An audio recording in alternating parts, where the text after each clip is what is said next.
ज्योतीचा प्रकाश गेला, झाली जीवाची लागी. भीमा पाठी या जगात आता पाणी उरलेला नाही. असे म्हणून दलित सारे रडू लागे धाई धाई.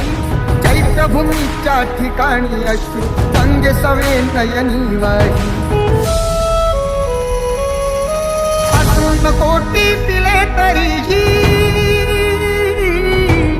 असून कोटी पिले तरीही भीम मूर्ती नातारली.